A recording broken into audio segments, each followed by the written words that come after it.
हाँ तो देखो बच्चों, अब आपको हम जो सीबीएसई एनसीईआरटी का जो मैथमेटिक्स का टर्म वन का जो पेपर हुआ है मैथमेटिक्स का, उसका सॉल्यूशन बताने जा रहे हैं। और ये स्टैंडर्ड कौन सा है? ये वाला जो है बेसिक वाला स्टैंडर्ड है। अब इसमें फर्स्ट क्वेश्चन देखिए बच्चों, एचसीएफ ऑफ 92 एंड 152। ये तो बहुत ईजी है, इसका एचसीएफ 4 होगा। 23 से 92 और फिर 52 डिवाइड करके देख लेंगे तो डिवाइड कौन सा होता है? 23 से 92 हो जाता है, ये नहीं होता। 23 तो होगा नहीं, 19 से नहीं हो रहा है, 57 से नहीं हो रहा है, 4 से दोनों डिवाइड हो रहा है, तो एचसीएफ 2 है। नेक्स्ट क्वेश्चन देखिए, question number 2, in triangle ABC DE and BC, ये दोनों पैरेलल हैं। डीई एंड बीसी दोनों पैरेलल हैं और ये साइड गिवन है 4 एंड 6 और ये साइड गिवन है। तो दूसरी साइड ये वाली आपको कौन सी वाली साइड पूछा है? ईसी। तो इन दोनों का रेशियो इक्वल होता है। 4 एंड 4 का हाफ 6 होता है, तो 5 एंड 5 का हाफ 7.5 होगा। तो आपका आंसर यहाँ पे सी सही है।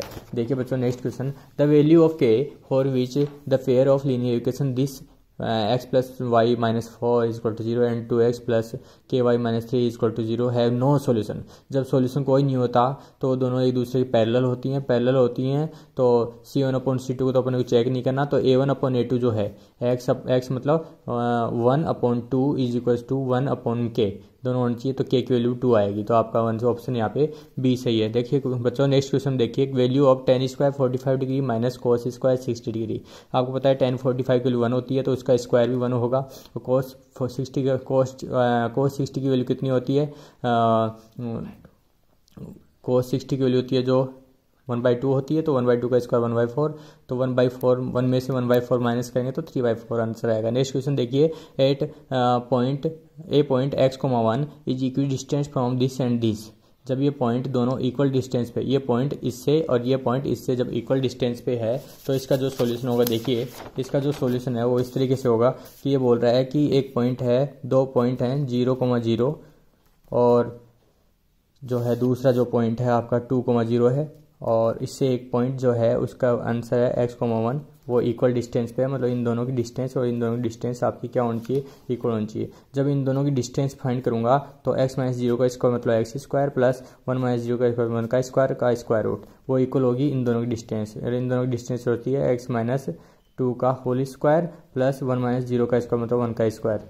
तो आपका जो स्क्वायर रूट हो जाएगा, स्क्वायर टू स्क्वायर रूट हो जाएगा, तो x square plus 1 is equal to x minus 2 का होल स्क्वायर प्लस 1।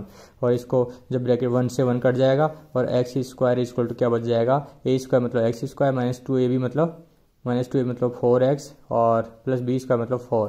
तो एक्स स्क्वायर से एक्स स्क्वायर कट जाएगा तो आपका बचा 4x is equal to 4 plus का 4। तो x इज इक्वल टू क्या आएगा आपका 1, और x इज इक्वल टू 1 आते ही आपका ऑप्शन जो है ए सही है। फिर नेक्स्ट क्वेश्चन देखिए, 2 coin toss together the probability of getting exactly 1 head. जब 2 कॉइन एक साथ टॉस किए जाते हैं तो हेड हेड भी हो सकता है, हेड टेल भी हो सकता है, टेल हेड भी हो सकता है, एंड टेल टेल भी हो सकता है। लेकिन क्वेश्चन आप बोल रहा है कि एग्जैक्टली 1 हेड होनी चाहिए, तो 1 हेड इसमें भी है इसमें भी है। तो 2/4 कंडीशन होगी, 2/4 का आंसर आपका 1/2, तो इसका ऑप्शन आपका बी सही है। उससे ऊपर वाला का आपका 1 से बताया था। नेक्स्ट क्वेश्चन देखिए, ये सर्कुलर आर्क ऑफ 22, आर्क की लेंथ है 22 centimetre, subtend angle theta at the centre of circle of radius 21 centimetre.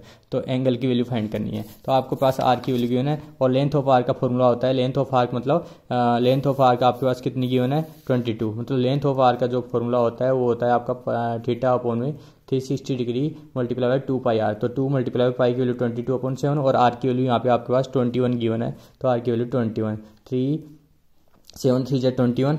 ठीक है, अब इन सबको इधर ले आएंगे तो 22 इस साइड आ जाएगा और 2 और 3 भी यहाँ पे आ जाएंगे, 2 और 3 और 360 यहाँ से ऊपर मल्टीप्लाई हो जाएगा। और इसका आंसर इससे 21 3 2 जा 6 से काट दो, 6 6 जा 36 60 डिग्री। तो थीटा की वैल्यू आपके पास 60 डिग्री आई, तो आपका ऑप्शन यहाँ पे सी सही है। देखिए बच्चों नेक्स्ट क्वेश्चन पे चलते हैं। A quadratic polynomial having sum and product of zeros are 5 and 0। एक क्वाड्रेटिक पोलिनोमियल है जिसका सम ऑफ जीरो मतलब माइनस बी अपॉन ए की वैल्यू आपके पास क्या गिवन है 5 और सी अपॉन ए की वैल्यू क्या गिवन है 0। तो उसका अपॉन 1 लिख देंगे, तो मतलब ए की वैल्यू तो आपके पास 1 आ गई। तो ए एक्स स्क्वायर होता तो 1x का मतलब एक्स स्क्वायर और माइनस इंटू माइनस बी मतलब -5 इंटू प्लस सी का 0 इंटू एक्स होता है, तो एक्स स्क्वायर प्लस 5x हो जाएगा इक्वल टू 0। तो आपका ऑप्शन यहाँ पे क्या है? X square plus 5x, A option is right. देखिए बच्चों नेक्स्ट क्वेश्चन पे चलते हैं। अगर P E is equal to 0.65 then probability of not E, अगर ई की प्रोबेबिलिटी जो है आपके पास 0.5 है तो नॉट ई होगा तो 1 माइनस 0.65 हो जाएगा, 1 माइनस 0.65 हो जाएगा, तो आपका आंसर आएगा 0.35। तो आपका ऑप्शन यहाँ पे डी सही है। देखिए नेक्स्ट क्वेश्चन देखिए, it is given that triangle D E F and P Q R दोनों एक दूसरे के सिमिलर हैं और ई और F and Q and R का रेशियो जो है 3:2 है। ई एफ तो इसकी साइड है डी एफ की और क्यू आर इसकी साइड है, तो इसकी रेशियो इसकी साइड आपके पास गिवन है। Then the value of area of D E F and area of P Q R, मतलब एरिया क्या होता है, कोई भी टू ट्रायंगल्स होते हैं उनके सिमिलर होते हैं तो उनकी साइड्स का रेशियो जो होता है उसका स्क्वायर कर देंगे तो एरिया का रेशियो आ जाएगा। तो इसका एरिया का रेशियो आपका ऐसा आएगा 9:4। लेकिन ये चेक कर लेना आपको कि एरिया किसका रेशियो पहले गिवन है किसका रेशियो बाद में गिवन है, तो डी ई एफ का पहले गिवन है और पी क्यू आर के बाद में है, और रेशियो भी डी ई एफ वाली ई एफ की साइड का है, इसलिए आपका आंसर क्या होगा 9:4 से होगा। वैसे 4:9 हो जाता अगर ये उल्टा पूछता कि P Q are and D E F का रेशियो क्या होगा, लेकिन आपका यहाँ पे 9:4 सही है, तो आपका option D is correct. Next question देखिए, जीरो जो क्वाड्रेटिक पॉलिनोमियल x² - 5x + 6 = 0। तो काफ़ी बच्चों ने ये किया है -2, -3। देखिए सुनिए, इसके फैक्टर्स जो होंगे जो x - 2 और x - 3 हुए हैं अगर तो = 0, तो यहाँ से x = 2 हो जाएगा और x = क्या हो जाएगा 3 हो जाएगा। देखो -2 एंड -3 क्यों नहीं हो रहा, अगर -2 पुट करते हैं तो माइनस से माइनस मल्टीप्लाई होगी, ये भी प्लस हो जाएगा, और -2 पुट करते हैं तो उसका स्क्वायर प्लस हो जाएगा, प्लस का नंबर, तीनों का सम हमेशा कभी भी 0 नहीं होगा, तो दोनों जो भी 0 हो जाएंगे दोनों पॉजिटिव आएंगे, तो 5 1 है एंड 2 3 है, लेकिन 5 1 पुट करने पे 0 नहीं हो रहा तो 2 3 पुट करने पे 0 हो रहा है, आपका आंसर क्या है 2 3 है। नेक्स्ट क्वेश्चन देखिए, 57/300 इज ए 57/300, तो इसको मैं ऐसा लिख सकता हूँ कि 57/3 × 100, तो 3 से डिवाइड कर दूँ, 3 1 = 3, 3 9 = 27। अब 19 में 100 डिवाइड करूँ तो 0.19, तो इसका ऑप्शन जो है आपके पास कौन सा सही है, बी सही है। टर्मिनेट हो रहा है, एंड हो रहा है, तो terminating decimal expansion after 2 places of decimal के 2 प्लेसेज के बाद में टर्मिनेट हो गया है, तो आपका 12 क्वेश्चन सही है। नेक्स्ट क्वेश्चन पे देखिए, perimeter of rectangle of length this is 14 centimetre, मतलब पेरीमीटर ऑफ रेक्टेंगल आपके पास गिवन है 14 सेंटीमीटर, और पेरीमीटर ऑफ रेक्टेंगल का फॉर्मूला होता है 2 × L + B = 14 सेंटीमीटर। तो देखो 2 × L + B इसमें भी है, 2 × L + B इसमें भी है, इसमें नहीं है, इसमें भी है, तो A, B और C, D तीन ऑप्शन सही है। लेकिन नेक्स्ट क्वेश्चन देखिए कि दो आपको लीनियर इक्वेशंस बनानी है, तो नेक्स्ट क्वेश्चन देखिए कि length is 4 more than 2 twice of width, ऐसा गिवन है, तो length is equal to 2b + 4, तो ये वाला ऑप्शन आपके पास डी में गिवन है, L = 2b + 4, और कोई भी गिवन नहीं है, तो आपका ऑप्शन क्या है डी सही है। नेक्स्ट क्वेश्चन देखिए, ये नंबर जो है इस आप अंडरलाइन जो हो रहा है ऊपर बार जो लगा हुआ है 213 पे है, तो 5.213 फिर 213 फिर 213 इस तरीके से आपका आंसर है, तो आपका आंसर क्या है ए सही है। नेक्स्ट क्वेश्चन देखिए, the ratio in which this point divide the line segment 4,6 और 4,-8 इज, किस रेशियो में आपको डिवाइड कर रहा है, तो आपका जो है 15th क्वेश्चन में आपको करना है, तो इसका आपका जो आंसर आएगा वो 3:4 आएगा। वो मैं आपको किस तरीके से बता देता हूँ, देखो कि रेशियो ये पॉइंट डिवाइड कर रहा है लाइन सेगमेंट इसको और इसको, 4,-8 को और 4,6 को। देखो जब भी अपन एक कोई भी ग्राफ बना के चलते हैं तो x की वैल्यू 4,6 है एक, तो 4,6 तो ऊपर होगा, और 4,-8 है तो 4, इधर होगा। x की वैल्यू यहाँ पे भी 4 है और यहाँ पे भी 4 है, और ये लाइन सेगमेंट, तो ये पॉइंट और ये पॉइंट को जोड़ने पे लाइन सेगमेंट हमेशा ये होगा, तो ये इस एक्सेस से y एक्सेस से हमेशा 4 डिस्टेंस पे होगा, हमेशा 4 डिस्टेंस पे होगा। और कौन सा पॉइंट पूछ रहा है 4,0, ये पॉइंट, तो ये सीधी लाइन होगी और इक्वल डिस्टेंस पे परपेंडिकुलर है, तो ये वाली तो डिस्टेंस आपके पास कितनी है 6, और ये वाली डिस्टेंस आपके पास कितनी है -8 है ना, तो ये 8 हो गया, तो 6:8 का आंसर आपके पास आया 3:4, तो आपका ऑप्शन क्या है 3:4 सही है। नेक्स्ट क्वेश्चन देखिए, विच of the following is not defined. देखिए जब tan 90 डिग्री की बात चलती है तो sin 90/cos 90 होता है, sin 90 की वैल्यू कितनी होती है 1/cos 90 की वैल्यू कितनी होती है 0। जी के कोई भी एक नंबर में, नॉन जीरो नंबर में जब भी 0 का डिवाइड करते हैं तो डिफाइंड नहीं होता है, इन्फिनिटी होता है, तो नॉट डिफाइंड tan 90 डिग्री आएगा, तो आपका ऑप्शन सी सही है। नेक्स्ट क्वेश्चन पे देखिए, in the given figure a circle is touching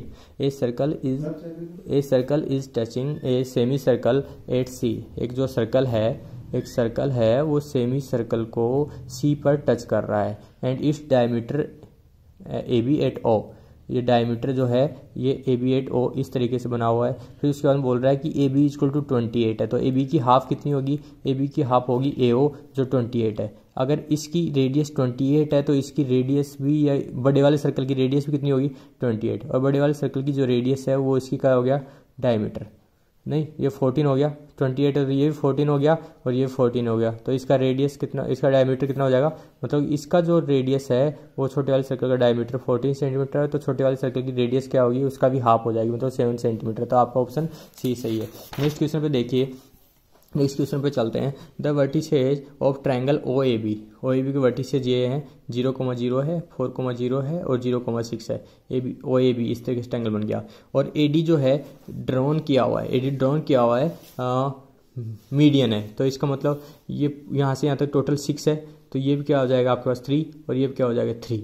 फिर बाद में बोल रहा है कि लेंथ ऑफ ए डी चाहिए, ए डी चाहिए आपके पास, ये डिस्टेंस कितनी है 4, ये डिस्टेंस कितनी है 3, तो 3,4 होती है, तो हाइपोटेनस पूछे तो 3 स्क्वायर प्लस 4 स्क्वायर का स्क्वायर रूट, तो तीसरी वाली होगी 5 होगी, तो 5 यूनिट आपका बी ऑप्शन सही है। नेक्स्ट क्वेश्चन देखिए, in a right angle triangle P Q R, कोई भी एक राइट एंगल ट्रायंगल है पी क्यू आर, तो आपको पी क्यू आर बना लेते हैं, पी क्यू आर और क्यू पे 90 डिग्री है तो क्यू पे 90 डिग्री, ठीक है। और पी की वैल्यू आपके पास 45 गिवन है, तो इसका मतलब आर की वैल्यू क्या होगी 45 होगी। फिर बाद में पूछ रहा है कि फिर बाद में वैल्यू पूछ रहा है tan p minus cos square R, तो tan 45 मतलब tan p मतलब tan 45 की वैल्यू 1 होती है माइनस कोस स्क्वायर आर, तो कोस आर की वैल्यू कितनी होती है, कोस 45 की वैल्यू, कोस 40 वाली वैल्यू कितनी होती है 1/√2, तो उसका स्क्वायर कितना हो जाएगा 1/2, तो 1 में से 1/2 सब्ट्रैक्ट करेंगे तो 1/2 आपके पास सही बचेगा, तो आपका 19th क्वेश्चन में सी ऑप्शन सही है। नेक्स्ट क्वेश्चन देखिए, if tan theta equal to 2/3, जब tan थीटा की बात चलती है, ये थीटा है और ये 90 डिग्री है, tan थीटा की बात चलती है तो पी बी पी अपॉन में एच एच बी होता है आपका फॉर्मूला, एच एच बी, तो tan थीटा की बात चल रही है 2/3 है, मतलब p अपॉन बी 2/3 है, मतलब p की वैल्यू 2 और b की वैल्यू 3, तो h की वैल्यू कितनी होगी पहले तो ये पता करेंगे, तो 2 + 2 2 का स्क्वायर 4 होता है, प्लस 3 का स्क्वायर 9 होता है, तो इसका स्क्वायर रूट मतलब 13 का स्क्वायर रूट हो जाएगा, h हो गया। अब आपके पास पूछ रहा है सेक थीटा, थीटा आपके पास यही है, सेक थीटा पूछा, सेक होता है कोस का रेसिप्रोकल, तो h अपॉन बी, तो h कितना है √13 अपॉन बी कितना है 3, तो √13 अपॉन में 3 आपका ऑप्शन ए सही है। अब नेक्स्ट क्वेश्चन पे चलते हैं। देखो, the perimeter of the sector of length of radius 14 centimetre and central angle 45 is, मतलब इसका पेरीमीटर पूछ रहा है। पेरीमीटर क्या होता है, this side plus length of arc, length of arc, ठीक है। तो आपका 14 ये है, 14 है, लेंथ ऑफ आर्क को भी इसमें ऐड कर देंगे, तो लेंथ ऑफ आर्क का फॉर्मूला होता है थीटा अपॉन में 360, तो थीटा की वैल्यू कितनी होती है 45 अपॉन में 360 मल्टीप्लाई 2 मल्टीप्लाई पाई की वैल्यू कितनी होती है 22/7 मल्टीप्लाई आर की वैल्यू कितनी है 14 से कट कर देंगे 2, और इसके 9 5 जा और 9 4 जा 40, फिर 2 2 जा 4 और 10 40, फिर 5 2 जा ये कर दिया, 2 11 जा कर दिया, तो आपका आंसर बचा 11, तो लेंथ ऑफ आर्क तो 11 बची, तो 11 प्लस 14 प्लस 14 14 2 28 प्लस 11 कितना हो गया 28 प्लस 11 कितना हो गया 39, तो आपका ऑप्शन डी सही है। नेक्स्ट क्वेश्चन देखिए कि एक बैग में जो रेड बॉल हैं वो तो 16 है और ग्रीन बॉल हैं वो आपके पास 8 हैं, और उसके बाद में 6 जो ब्लू बॉल हैं वो आपके पास कितनी है 6 हैं, तो टोटल नंबर ऑफ बॉल्स आपके पास कितनी होगी 8 + 6 14 + 16 30 होगी। फिर उसके बाद में पूछ रहा है कि टोटल तो 30 हो गया, उनमें से 1 ball is drawn at random, then the probability that it is a blue ball, और ब्लू बॉल की वैल्यू कितना है 6/30 कितना होता है 1/5, तो आपका ऑप्शन बी सही है। नेक्स्ट क्वेश्चन देखिए, sin theta minus cos theta equal to 0। Next question में क्या गिवन है आपके पास, sin theta minus cos theta equal to 0, इसका मतलब sin theta minus cos theta equal to 0 हो जाता है, इसका मतलब ये हो गया कि sin थीटा और कोस थीटा दोनों क्या हो जाना चाहिए इक्वल हो जाना चाहिए। तो sin थीटा और कोस थीटा की वैल्यू किस पर इक्वल होता है, तो sin थीटा और कोस थीटा में थीटा की 45 डिग्री पे इक्वल होता है, तो आपका ऑप्शन क्या है बी सही है। तो the probability of happening an event is 0.02, then the probability of not happening जब 1 में से माइनस कर दे तो 1 - 0.02, मतलब इसका आंसर हो गया आपके पास 0.98 0.98 आपके पास ऑप्शन में सही है। अगर ये नहीं होता तो आपके पास क्या आंसर होता है 98/100, तो आपका ये भी सही होता है। तो 100 तो इसमें था लेकिन 49 है, तो ये आपका ऑप्शन ये सही है। फिर नेक्स्ट क्वेश्चन पे देखिए, 2 concentric circles are centered at O, the area of shaped regions shaded region का एरिया फाइंड करना है। काफ़ी बच्चे बोल रहे थे कि आपको यहाँ का जो एंगल है वो आपका ये एंगल गिवन होगा, तो ये आप ये फोन तो एंगल तो गिवन नहीं है तो आपसे सोल्व नहीं हो पाएगा। लेकिन मैं ये कहता हूँ कि आपको इतना पता होगा कि जो बाहर वाले सर्कल के एरिया में से अंदर वाले सर्कल के एरिया को सब्ट्रैक्ट कर देंगे तो किसका आ जाएगा, शेडेड रीजन का आ जाएगा। तो बाहर वाले सर्कल का area pi capital R square minus छोटे वाले सर्कल का area pi small R square, तो पाई दोनों को कॉमन आ जाएगा तो capital R square minus small R square. तो पाई की वैल्यू कितनी होती है 22/7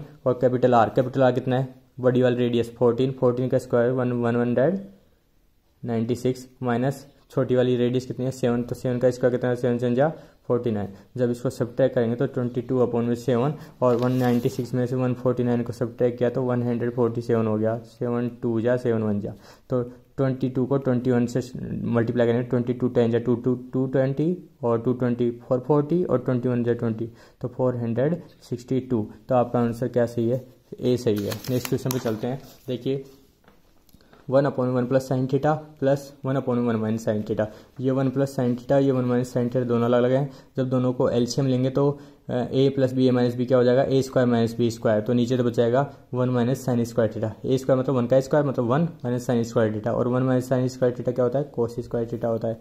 और ऊपर जब डिनोमिनेटर में जाएगा तो 1 माइनस साइन थीटा इधर चला जाएगा, फिर प्लस 1 प्लस साइन थीटा इधर चला जाएगा, तो 1 माइनस साइन थीटा और 1 plus sine theta, 1 minus sine theta plus 1 plus sine theta, तो माइनस साइन थीटा से प्लस साइन थीटा कट जाएगा तो 2 में कोस स्क्वायर थीटा हो गया। और अपॉन में कोस स्क्वायर थीटा होता है ये हमेशा सेक स्क्वायर थीटा, जब डिनोमिनेटर ले जाएंगे न्यूमरेटर में तो सेक स्क्वायर थीटा भी हो जाएगा, तो आपका आंसर ये सही है 2 सेक स्क्वायर थीटा। फिर नेक्स्ट क्वेश्चन में देखिए the origin divides line segment A B, the origin divides the line segment A B joining this point and this point, तो इसका आंसर आपका 1:3 भी सही है, आपका 3:1 भी सही है, लेकिन आपको लेके चलना है नीचे वाले पॉइंट से ऊपर वाले पॉइंट की तरफ, तो आपको क्या बोलेंगे 1:3। नेक्स्ट वाले पे देखिए the perpendicular bisector, perpendicular bisector होता है कोई एक लाइन सेगमेंट है, मान लो ये 0 है, ये 0 है और इधर क्या है 8,0 यहीं पे होगा, वाई एक्सिस एक्स एक्सिस पे होगा 8,0 और -8,0 कहाँ पे होगा, एक्स एक्सिस पे होगा। इसका बाइसेक्टर हमेशा होगा, तो टोटल डिस्टेंस 16 होगी, तो ये 0 होगा हमेशा 0,0 मतलब ये बाइसेक्टर है। तो ये भी वाई वैल्यू 0 ये वाई की वैल्यू 0 तो सीधे 0 से जाएगी, तो एक्स एक्सिस से पास होगी, और इस पे एक परपेंडिकुलर बाइसेक्टर है वो कहाँ से पास हो रहा है 0,k से पास हो रहा है, इसका मतलब k की वैल्यू क्या हो जानी चाहिए 0।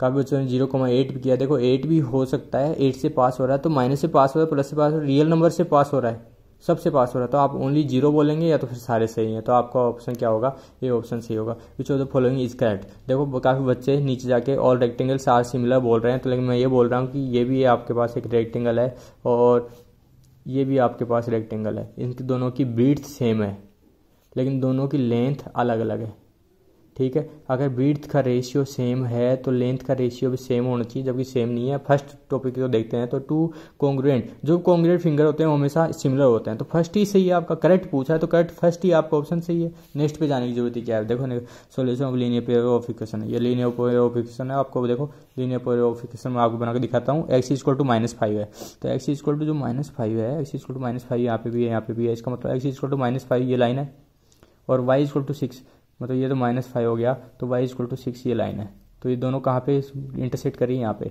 इसका क्या होगा -5,6, तो आपका ऑप्शन ए सही है। नेक्स्ट उसमें देखो a circle of radius 3 unit, एक 3 यूनिट रेडियस का एक सर्कल है, वो सेंटर्ड एट ओ है, ओ पे सेंटर्ड है और 3 रेडियस का सर्कल है, इसका मतलब ये एक्सिस और ये पॉइंट भी 3 है, ये पॉइंट भी 3 है, ये पॉइंट भी 3 है, ये पॉइंट भी 3 है।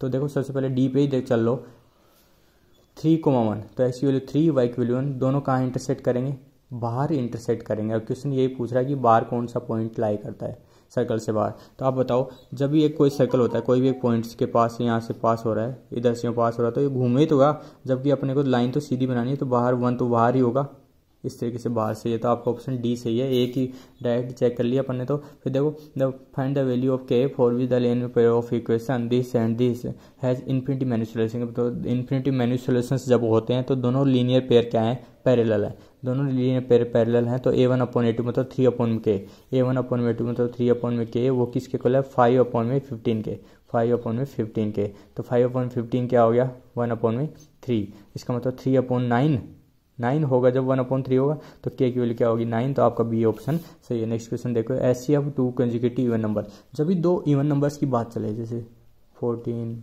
16, तो दोनों में 2 का ही डिवाइड हो सकता है, तो दो कंसेक्यूटिव इवन नंबर्स में हमेशा HCF भी 2 होता है। देखो 0 जो पोलिनोमियल दिस, देखो ये भी प्लस है, ये प्लस है, ये प्लस है। जब x की वैल्यू प्लस रखेंगे तो ये पॉजिटिव हो जाएगा, ये पॉजिटिव हो जाएगा, ये पॉजिटिव हो जाएगा, तो तीनों की वैल्यू 0 कभी नहीं होगी। इसका मतलब जीरोज होंगे जो नेगेटिव होंगे। तो क्वेश्चन बोल रहा है कि बोथ नेगेटिव, यस, दोनों जीरोज जो होंगे वो नेगेटिव होंगे। नेक्स्ट पे चलो, नेक्स्ट पे चलते हैं। तो mid point of line segment this and this, mid point of line segment this and this, इसका मतलब जो रेशियो है वो 1:1 है। m1 की वैल्यू 1 और m2 की वैल्यू 1, तो नीचे m1 प्लस m2 तो हमेशा 2 हो जाएगा, दूसरे में भी m प्लस m2 नीचे 2 हो जाएगा। अब m1 की वैल्यू 1 है और m2 की वैल्यू 2 है, तो यही पुट करनी नहीं है। m1 x2 की वैल्यू कितनी है -6 प्लस m2 x1, m2 की वैल्यू 1 और x1 की वैल्यू -3, 1 और -3 तो -9/2, -9/2 तो x की वैल्यू हो गई, तो x तो -9/2 कहाँ है, -9/2 सी में सही है, तो आपका सी ऑप्शन सही है, दूसरे को देखने की जरूरत नहीं है। नेक्स्ट वाले को देखो, जब इनकी बात चले तो 2 और 5 की डिनोमीटर में जब भी होते हैं तो उनको तो अपन टर्मिनेटिंग कर सकते हैं, लेकिन डिनोमीटर में जब भी एक भी 7 आ जाता है तो नॉन टर्मिनेटिंग होता है और रिपीट होता है बार बार। इससे तो एक्सपेंशन खत्म हो जाएगा, टर्मिनेटिंग हो जाएगा, लेकिन 7 का डिवाइड होता है नॉन टर्मिनेटिंग होगा, लेकिन क्या होगा, रिपीटिंग होगा। तो आप क्या कौन सा आंसर सही होगा, डी ऑप्शन इज राइट। अब देखो नेक्स्ट क्वेश्चन पे कि ये साइड आपके पास गिवन है, ये साइड आपके पास गिवन है, ठीक है। अब आपके पास पूछ रहा है DE, तो छोटे वाले ट्रायंगल की पूरी साइड, रेशियो BC मतलब बड़े वाले ट्रायंगल की पूरी साइड, मतलब छोटे वाले ट्रायंगल की पूरी साइड, रेशियो बड़े वाले ट्रायंगल की पूरी साइड। तो छोटे वाले ट्रायंगल की पूरी साइड कितनी है 2, रेशियो बड़े वाले ट्रायंगल की पूरी साइड कितनी है 2 + 3 5, तो 2:5 आपका आंसर सही है, तो आपका आंसर बी सही है। नेक्स्ट क्वेश्चन पे देखो, HCF और LCM का दोनों का मल्टीप्लिकेशन होता है वो दो नंबर्स के प्रोडक्ट के इक्वल होता है। इसका मतलब दोनों का मल्टीप्लिकेशन क्या होगा, दोनों का प्रोडक्ट, और 250 और 20 का प्रोडक्ट हमेशा क्या होता है 1000, क्यों 5 2 10 और 2 0 और 3 0 हो जाएंगे। फिर देखो विच natural number n, natural number n की वैल्यू क्या होगी कि 6 power n ends with digit 0। अब सुनो 6 की पावर 1, 6 की पावर 2, 6 की पावर 3, 6 की पावर 4 कितना पुट कर लो, लास्ट में यूनिट प्लेस पे हमेशा क्या होगा 6, तो एंड तो 6 से हो रहा है। अब 6 की पावर 0 भी अगर आप पुट कर देंगे तो किसी भी नंबर की पावर 0 हमेशा 1 होती है, तो एंड 1 के साथ हो रहा है, तो ना 6 होगा ना 0 होगा, और कोई भी नंबर 1 2 3 4 5 ये तो नहीं होगा, तो इसका मतलब none, D none of these, ये सही है। अब नेक्स्ट क्वेश्चन पे देखिए 1 + tan square theta, 1 + tan square theta क्या होता है सेक स्क्वायर थीटा, और 1 + sin थीटा 1 - sin थीटा, तीनों आपस में मल्टीप्लाई हैं, तो इन दो को तो अलग मल्टीप्लाई कर लो, ये अकेला रख लो एक बार, तो 1 + sin थीटा 1 - sin थीटा क्या होगा, a + b - b, a square - b square, तो मतलब 1 - sin स्क्वायर थीटा, और 1 - sin square theta, 1 - sin square theta कितना होता है कोस स्क्वायर थीटा, और 1 + tan स्क्वायर थीटा कितना सेक स्क्वायर थीटा, दोनों आपस में मल्टीप्लाई हैं, तो cos square theta sec square theta करेंगे, तो इसको सेक स्क्वायर थीटा रख लें, तो कोस स्क्वायर थीटा को नीचे भी ले जाकर क्या कर दूंगा सेक स्क्वायर थीटा, दोनों आपस में कट जाएंगे, आंसर कितना आएगा 1, तो आपका ऑप्शन बी सही है। नेक्स्ट क्वेश्चन में देखिए, ये आपके पास क्वेश्चन गिवन है, ये एक आपके पास क्वाड्रेटिक इक्वेशन है, क्वाड्रेटिक इक्वेशन है, तो आपका 42 नंबर क्वेश्चन का आपका ऑप्शन तो सही है, क्वाड्रेटिक इक्वेशन है। नेक्स्ट क्वेश्चन पे चलते हैं कि ये एच क्या है हाइट है, टी क्या है टाइम है। क्वेश्चन में गिवन है कि H is given height represented by height और T is represented by time. अब क्वेश्चन देखो क्या बोल रहा है कि मैक्सिमम हाइट कब अचीव करेगी, तो मैक्सिमम हाइट कब अचीव करेगी, तो एच की वैल्यू मैक्सिमम फाइंड करनी है, तो टी की वैल्यू 0 भी है, 0 पे तो हो नहीं रहा, 1 पे देखो, टी की वैल्यू 1 पुट करके देखो, टी की वैल्यू 1 पुट करने पे -1 होता है, -1 प्लस टी की वैल्यू 1 पुट करके 2 होता है, तो +1 हो गया, +1 में +8 प्लस का 9 हो गया, यहाँ तो 9 होता है। अब 2 पुट करके देखें तो माइनस तो बाहर है, तो 2 का स्क्वायर 4 -4 हो गया, और ये प्लस का 4 हो गया, -4 और +4 कट गया तो 8 बचा। अब ये तो और भी कम हो गया, मतलब 9 सबसे ज़्यादा हाइट थी, अब 3 करेंगे तो और भी कम हो जाएगा, तो 9 सबसे ज़्यादा हाइट थी, तो आप क्या बोलेंगे 9 मीटर सबसे ज़्यादा हाइट है, और 9 मीटर सबसे ज़्यादा जो हाइट है मैक्सिमम जो हाइट है वो किस टाइम पे क्या पुट करने पे आया था 1 पुट करने पे, तो 1 सेकंड में सबसे ज़्यादा हाइट अचीव किया है। फिर उसके बाद देखो number of zeros of polynomial whose graph is given, ये जो ग्राफ गिवन है ये क्वाड्रेटिक पोलिनोमियल है, तो इसके नंबर ऑफ जीरोज कितने होंगे 2। अब देखिए ये क्वेश्चन बोल रहा है जीरोज ऑफ पोलिनोमियल कौन कौन है, तो 0 जो पॉलिनोमियल देखो 2 होंगे, ये तो पता है सबको, लेकिन यहाँ पे 2 पुट करके देखते हैं। अगर यहाँ पे 4 पुट कर देते हो, 4 4 जा 16, ये 4 तो होगा ही, 4 तो होगा नहीं, -2 पुट कर दो। -2 का स्क्वायर कितना होता है? -2 का स्क्वायर जो है, -2 का स्क्वायर प्लस का 4, और ये -2 माइनस का 4 दोनों कट जाएंगे, ये भी नहीं होगा। फिर उसके बाद में आपके ऑप्शन क्या है? आपका ऑप्शन देखो -2 से भी नहीं हो रहा, -2 से आपका ऑप्शन नहीं हो रहा है 45 में, तो -2 पुट करके देखो t का स्क्वायर, तो -2 का स्क्वायर माइनस का 4 हो गया, और -2 पुट किया यहाँ पे t की वैल्यू, तो ये भी नहीं हो रहा। इसका मतलब 4 पुट करने पे होगा। देखो 4 का स्क्वायर कितना होता है? 16, 4 का स्क्वायर 16, तो माइनस का 16 हो गया, और 4 यहाँ पुट करने पे 4 2 8 + 8, मतलब 8 + 8 16 हो गया, और ये -16 हो गया। तो 4 तो आपके पास आंसर सही है, लेकिन 0 पुट करने पे आपका होगा नहीं, 0 पुट करने पे तो 8 ही हो जाएगा, और -2 पुट करने पे -2 का स्क्वायर प्लस का 4 तो -4 हो गया, और -2 यहाँ पुट करने पे प्लस का -4 हो गया, ये -4, ये -4 तो -8 हो गया, और +8 0, इसका मतलब -2,4 बी ऑप्शन आपका सही है। अब देख नेक्स्ट वाले ग्राफ पे चलो, ये आपके पास ग्राफ है, ये हर यूनिट आपके पास गिवन है कि x है, हर यूनिट आपके पास क्या गिवन है कि इसके हर लेंथ जो है उसको आप क्या मान के चलेंगे, क्वेश्चन में गिवन है कहीं? अगर गिवन नहीं है तो कोई दिक्कत नहीं है, आप x मान के चलेंगे, ठीक है। अब देखो क्वेश्चन क्या है, which of the following criteria is not suitable for triangle ABC। ABC कहाँ है? ये वाला triangle is to be similar to QRP,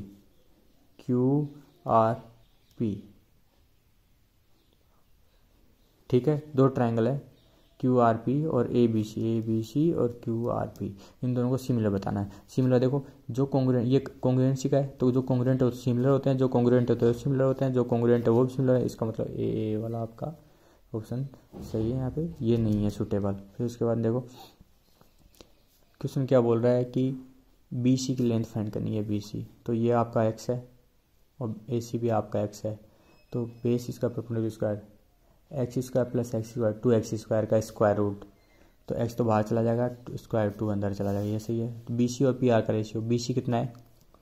BC से दुगनी है PR, देखो वन ट्रायंगल में डायगोनल, वन ट्रायंगल डायगोनल दुगुना है, तो पहले कौन है BC, तो 1:2 हो जाएगा, इसका दुगुना 1:2। एरिया ऑफ PQR कहाँ है? PQR, इसका जो एरिया है वो ABC से, ABC में एक ही ट्रायंगल है, PQR में देखो 1 2 3 4 ट्रायंगल है, तो 4:1 हो जाएगा, तो आपका ऑप्शन 4:1 सही है। फिर उसके बाद देखो विच of the following is not true, कौन सा ट्रू नहीं है, तो देखो सबसे लास्ट वाला देखो कि PQR और ABC सिमिलर हैं। PQR कहाँ है? PQR, तो Q 90 डिग्री पे, और ABC कहाँ है? ABC, तो B 90 डिग्री पे नहीं है, मतलब इसका मिड 90 पे है, तो इसका मिड 90 पे नहीं है, तो आपका ये ट्रू नहीं है। तो आपके इस तरीके से आपका सॉल्यूशन हो जाता है। Thank you so much.